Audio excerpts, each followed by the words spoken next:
ইরানের পরিণতি হবে ভেনেজুয়েলার মতো। এই একটি কথাই এখন বিশ্বজুড়ে তুমুল আলোচনার জন্ম দিয়েছে। ডোনাল্ড ট্রাম্প নিজেই দাবি করেছেন ভেনেজুয়েলা থেকে যুক্তরাষ্ট্র ইতোমধ্যেই $13 বিলিয়ন বেশি আয় করেছে। আর ঠিক এরপরই তিনি এমন একটি বাক্য বলেন যা নতুন করে ঝড় তুলেছে আন্তর্জাতিক রাজনীতিতে। তিনি বলেন একই পরিণতি হবে ইরানেরও। ট্রাম্প কি মুখ ফসকে বলে ফেললেন আমেরিকার আসল পরিকল্পনা? আর তাহলে কি ইরানের বিরুদ্ধে যুদ্ধের লক্ষ্য শুধু নিরাপত্তা নয়, বরং দেশটির সম্পদের দিকেই নজর ছিল ট্রাম্পের? মিশিগানে যাওয়ার পথে এয়ারফোর্স ওয়ানে সাংবাদিকদের সঙ্গে কথা বলেছিলেন মার্কিন প্রেসিডেন্ট ডোনাল্ড ট্রাম্প। সেখানে তাকে প্রশ্ন করা হয় ভেনেজুয়েলা থেকে যুক্তরাষ্ট্র $13 বিলিয়ন বেশি অর্থ নিয়েছে, সেই অর্থ কোথায় যাচ্ছে? জবাবে ট্রাম্প বলেন, ভেনেজুয়েলায় অভিযানের খরচ আমরা বহুবার তুলে ফেলেছি, ইরানের ক্ষেত্রেও সেটাই হবে।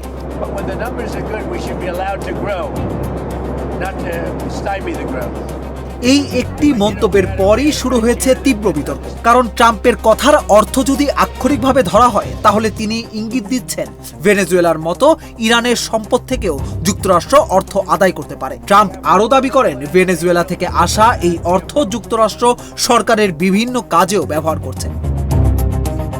এরপর তাকে জিজ্ঞাসা করা হয় এই অর্থ কি সামরিক খাতেও ব্যবহার করা হবে? ট্রাম্পের উত্তর, কংগ্রেস অনুমোদন দিলে এই অর্থ সামরিক খাতেও যেতে পারে।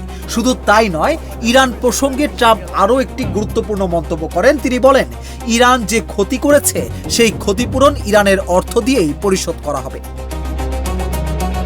এমন বক্তব্যের পর আন্তর্জাতিক বিশ্লেষকদের অনেকেই বলছেন এটি কেবল যুদ্ধ নিয়ে মন্তব্য নয়, বরং যুদ্ধ পরবর্তী অর্থনৈতিক কৌশলেরও ইঙ্গিত হতে পারে। তবে এখানেই আরেকটি বিষয় মনে রাখা জরুরি। ট্রাম্প একই সঙ্গে বলেছেন ইরানের সঙ্গে সমঝোতার এখনো সম্ভাবনা রয়েছে। তবে তিনি এটাও স্পষ্ট করে দিয়েছেন আলোচনা ব্যর্থ হলে আবারও সামরিক পদক্ষেপে ফিরতে পারে যুক্তরাষ্ট্র।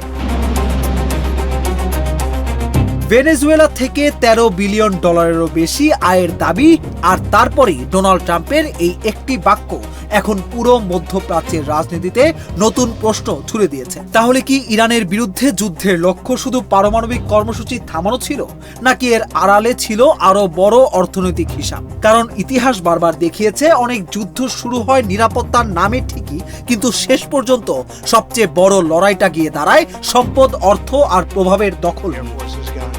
Their anti-aircraft is all gone. It's all gone. Their radar is all gone.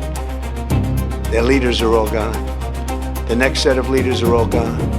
And the next set of leaders are mostly gone.